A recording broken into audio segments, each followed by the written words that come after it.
Hillary Clinton is in Washington this morning, set to speak in front of the largest LGBT advocacy group in the country. And all of this is happening as Clinton's campaign starts to roll out their not-so-secret weapon, her husband, Bill Clinton. The former president made his first official speech for Hillary's 2016 bid during a stop in West Virginia.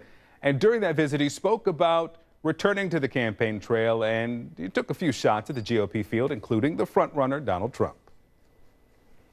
I told somebody the other day, I'm not sure I'm very good at this anymore.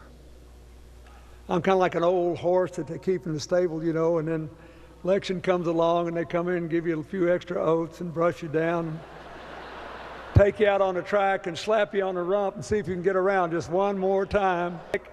In the first debate, it looked like they were taking a theology test and see who could give the most politically correct answer to show the most intense hatred of government. And they said, well, and Trump, who is a master brander, just blew by him because he said, you need to vote for me, I don't know anything about it. You shouldn't be able to insult or resent your way all the way to the White House. The American people deserve,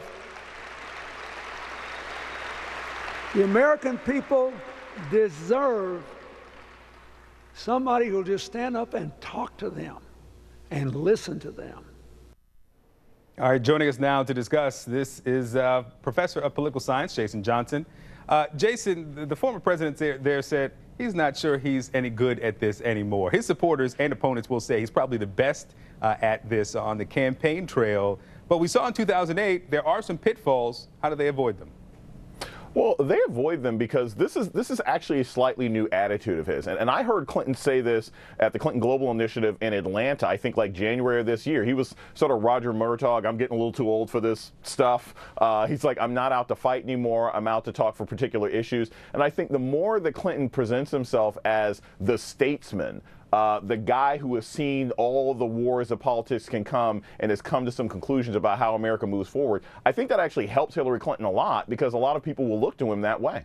Well, what's your take on this? I mean, there are some opponents who will say that Bill Clinton is coming out now because the polls are a little shaky. Bernie Sanders is surging.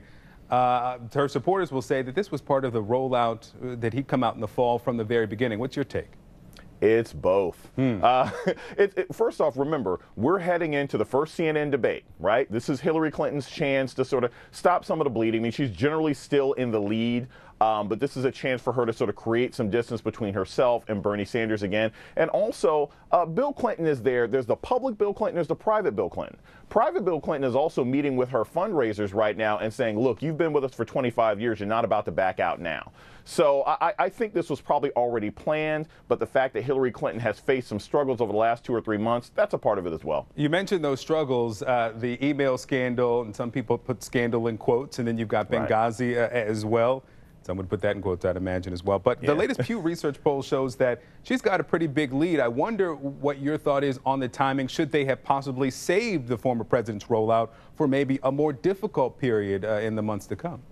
Well, no, because here's the thing. Whenever Bill Clinton is going to start speaking on behalf of Hillary, there's going to be some question about, aha, here's her secret weapon. She must be in trouble. So if you're going to bring him out, why not this month? Why not the month where Hillary's got her first debate and where she's got the Benghazi hearings? This is the perfect time for Bill to start reminding the public of the role that he plays. Because remember, we're only a couple of months away from Iowa. So I think there was going to be some speculation and conspiracy theories whenever he started speaking. But now seems as good a time as many. This is a really important month for Hillary Clinton. The next couple days, a week or so, pretty important. What do you expect we'll see as we roll up to not only the continuing of the rollout of the former president, but this Benghazi hearing? That's going to be really tough for both sides. You know, first off, Hillary Clinton's going to be tough because she's got to go into these Benghazi hearings, answer questions that she really actually answered already, and not sound too irritable and not sound too glib. On the flip side, every Democrat on that committee, every Democrat supporter and every Democratic person working with Hillary Clinton is going to mention what Kevin McCarthy said, the new possible Speaker of the House, who admitted this week that the whole purpose of the hearings was to try to hurt her in poll numbers. So she's got to sort of, toe that line between answering the questions legitimately and pointing out that the Republicans have done this as a witch hunt to hurt her, not because 4 Americans lost their lives. And we'll see if she mentions that herself in those opening statements there. there. Jason Johnson, thanks so much. Thanks, Victor.